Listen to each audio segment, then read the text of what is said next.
जय श्री कृष्ण दोस्तों। आज हम भगवत गीता के तीसरे अध्याय कर्मयोग का दूसरा भाग सुनने जा रहे हैं।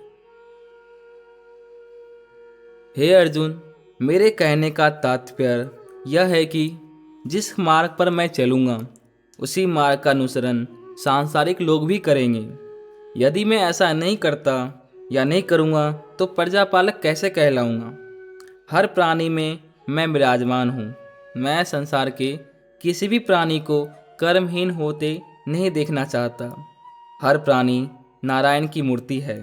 अतः प्राणी के पदच्युत होने से वह पाश्विक वृत्ति का हो जाएगा और सद्कर्मों की क्षति होगी।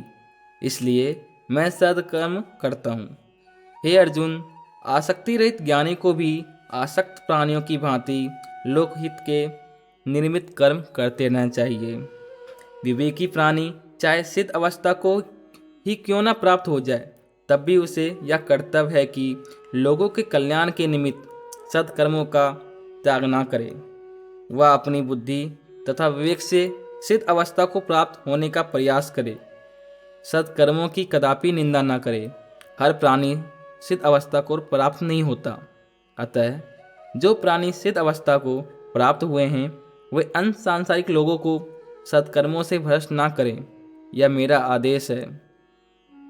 जिन प्राणियों के बुरे अथवा भले कर्म होते हैं वे या शारीरिक इंद्रियों, मोह माया तथा प्रकृति से उत्पन्न होते हैं। उनके हर कर्म अथवा कार्य उनके स्वभावानुसार ही होते हैं। हे धनुर्धर अर्जुन, सभी प्राणियों का रक्षक मैं ही हूँ। इसलिए अपने सभी कर्म एकाग्रचित होकर मुझे अर्पित कर। हे पार्थ, निष्काम भाव से शोक और मोह का त्याग करके तो युद्ध कर। जितनी भी देहधारी आत्माएं हैं उन सब का ठाकुर अथवा प्रभु मैं ही हूँ। इसलिए मेरा नाम अध्यात्म है। सबकी आत्मा का अधिकारी मैं स्वयं हूँ। हे अर्जुन, प्राणी को राग द्वेष के वशीभूत कदापि नहीं होना चाहिए। अपनी ही आत्मा में लीन रहते हुए कर्म करने चाहिए, क्योंकि राग द्वेष मोक्ष मार्ग के सबसे बड़े शत्रु हैं। हे पार्थ, मैं जगत पालक हूँ। अतः तू अपने मन में उत्पन्न हर शोक को मुझे अर्पण कर दो और निराश मत हो, क्योंकि निराशा ही योद्धा की सबसे बड़ी शत्रु है। किसी फल की आशा अपने मन में मत पाल।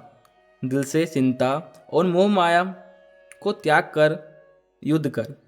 जो प्राणी मेरे इस मार्ग की निंदा करते हैं या उस मार्ग की दिशा नहीं स्वीकारते वे अज्ञानी, अंधविश्वासी और मूर्ख हैं। हे अर्जुन, जैसे प्रकृति ने प्राणी के अंदर माया को उत्पन्न किया है वैसे ही उससे कर्म होते हैं। प्रत्येक प्राणी स्वभाव के वश में है, वह स्वयं अपने वश में नहीं है। यह बात गहराई से समझकर किसी को भला व बुरा कहना भी पाप के समान है। भगवान श्री कृष्ण के ज्ञानोपदेश को सुनने के पश्चात अर्जुन ने पूछा, हे केशव, संसार का हर प्राणी इस बात से भली भांति परिचित है। पाप कर्म दुखों के जन्मदाता हैं, फिर भी वे पाप कर्म करते हैं। ऐसा वो किस कारणवश करते हैं?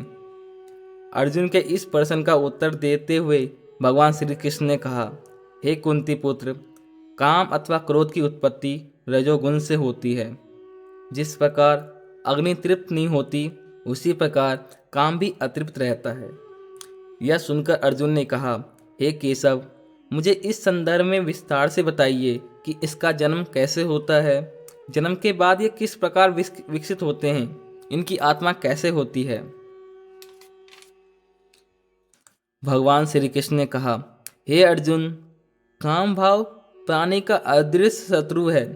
इसका निवास प्राणी के शरीर, मन और इंद्रियों में होता है। सर्वप्रथम मन में काम की भावना जागृत होती है, उसके पश्चात इंद्रियां सजग हो जाती है।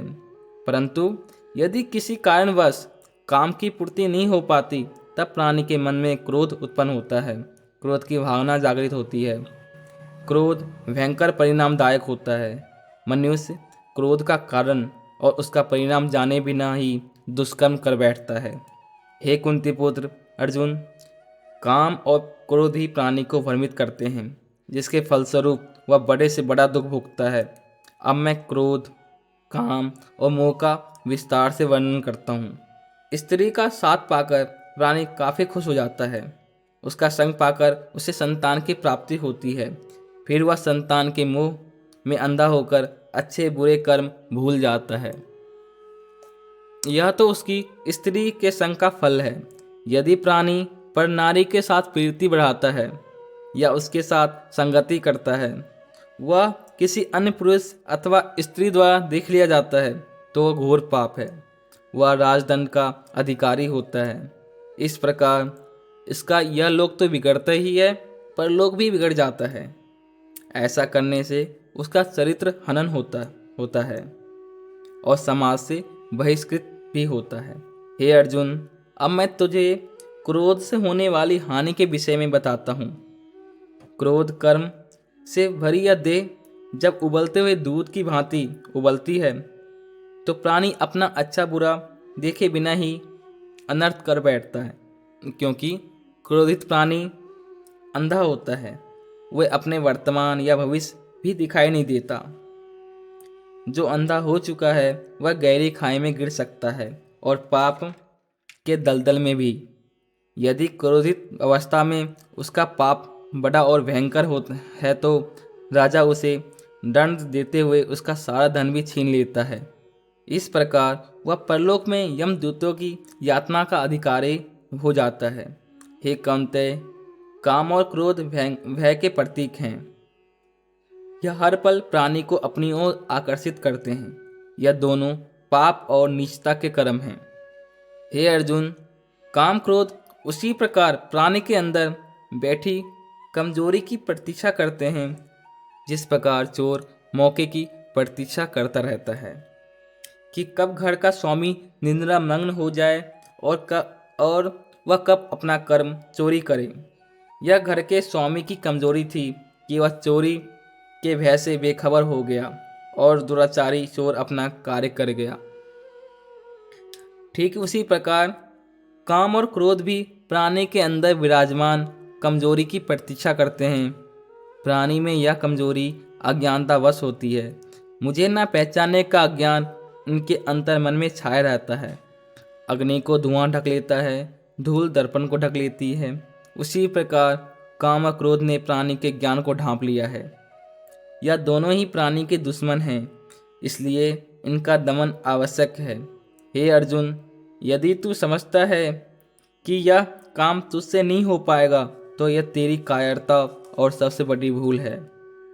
सर्वप्रथम तू इंद्रियों को अपने वश में कर। मन, बुद्धि और हृदय को अपने वश में कर। मन चंचल होता है। यदि तू उसकी चंचलता को वश में रखेगा, तभी इंद्रियां वश में रहेंगी।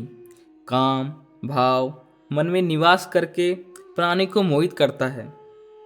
इसलिए हे अर्जुन, अब मैं तुझे इंद्रियों को बस में रखने का उपाय बताता हूँ। प्राणी की देह में इंद्रियां चैतन्य रूप में विराजमान होती हैं। बुद्धि मन से अलग है और आत्मा बुद्धि से पृथक है। अतः अपनी बुद्धि को सशक्त करके आत्मा के ध्यान में मग्न हो जा। हे पार्थ, जो मनुष्य अपनी बुद्धि और विवेक द्वारा काम, क्रोध तथा लोभ पर विजय पा लेता है, उसका रूप बड़ा बलवान होता है। तू अपने बल का प्रयोग करके काम, क्रोध आदि दुष्टों का हनन कर। यहीं से तेरी विजय का श्री गणेश होगा।